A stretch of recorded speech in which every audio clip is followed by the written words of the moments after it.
Bonjour à toutes et à tous, je suis à nouveau ravi de vous retrouver aujourd'hui pour parler de l'épisode 4 de notre série. Notre série que nous avons baptisée l'autopsie d'un projet et sans la composante humaine.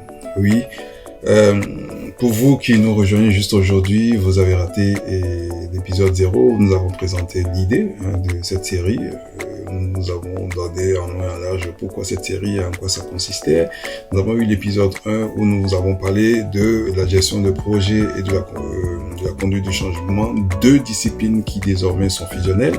Nous avons parlé dans l'épisode 2 du PMIS, donc le système d'information de management de projet, parce que c'est le cœur du projet que nous avons choisi pour vous présenter l'expérience vécue. Ensuite, nous avons eu l'épisode 3 où nous avons présenté donc le contexte de ce projet et les enjeux et les ambitions attendues par ce projet. Aujourd'hui, nous allons évoquer, nous allons faire le décryptage de cet échec-là, ce que nous allons qualifier de tragédie. Oui, parce que ce projet qui était initialement un très très bon projet qui malheureusement s'est mal passé a été vécu comme une tragédie. Vous savez, ce projet que nous avons baptisé Atlas n'a pas échoué parce que le PMIS, le système d'information de management de projet, était mauvais. Ce n'est pas du tout le cas. C'est un très très très bon PMIS, mais cet échec est dû à un changement de pratique, de posture ou même de culture de pilotage qui n'a pas suffisamment été préparé, qui n'a pas suffisamment été accompagné ou qui n'a pas été renforcé. Voilà. Et donc là, nous allons dans cet épisode voir deux actes d'échec. Le tout premier acte d'échec, nous pouvons le baptiser un besoin mal formulé, tout simplement parce que tout a commencé par un simple constat. Tout le monde est conscient, tout le monde était d'accord que l'outil, le PMIS, un PMIS unifié, était important.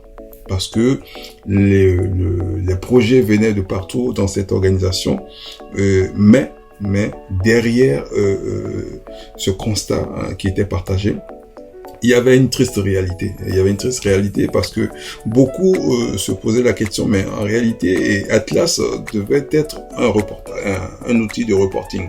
D'autres disaient non, c'est un outil de pilotage. D'autres même disent que c'est un outil de contrôle, vous voyez.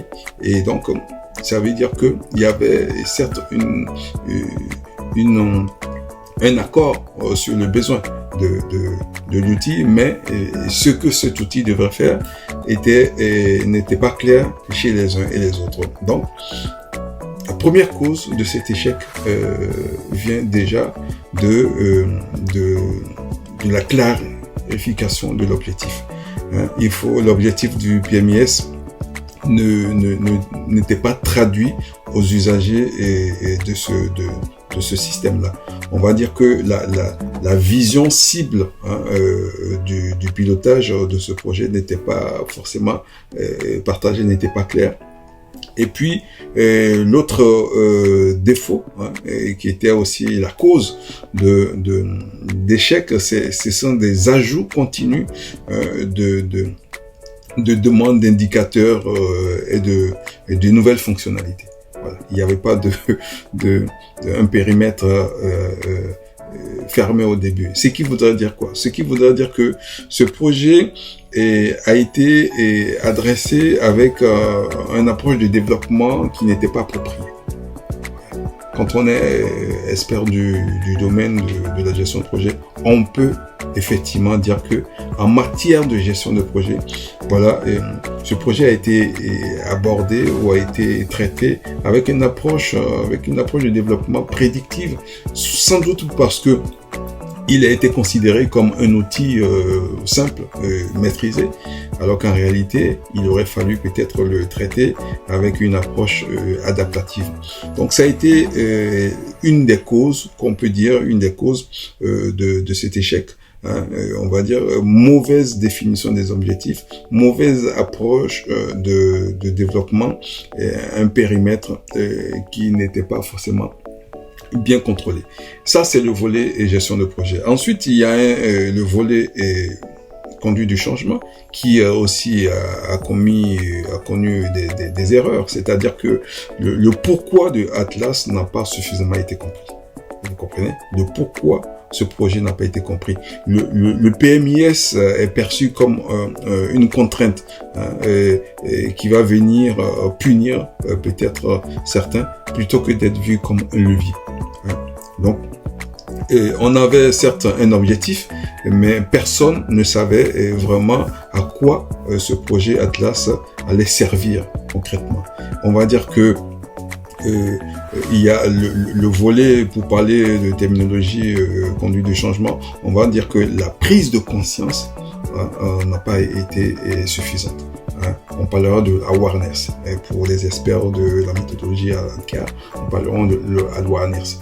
La prise de conscience n'était pas suffisamment présente. Et puis l'envie de s'engager non plus n'a pas suffisamment été mise en œuvre, le fameux désir de notre méthodologie ADKAR. Voilà des erreurs qui ont été commises pour ce volet. Et donc, je vous invite à continuer à nous suivre puisque il y aura d'autres actes d'échec que je vais partager avec vous. Je me limite à ça pour l'instant. Sachez-le que il y a plusieurs erreurs qui ont été commises qui sont un peu la cause de ces échecs, et c'est ce que je voudrais partager avec vous. C'est à travers la pratique qu'on apprend le mieux. Cette mission, cette expérience que je partage avec vous a été vécue dans le cadre d'une mission de consulting que Humanisme a rempli auprès d'une société et dont je vais taire le nom tout naturellement, et une grande société, une très très grande société qui avait plusieurs départements et qui malheureusement a un peu failli sur ce sujet.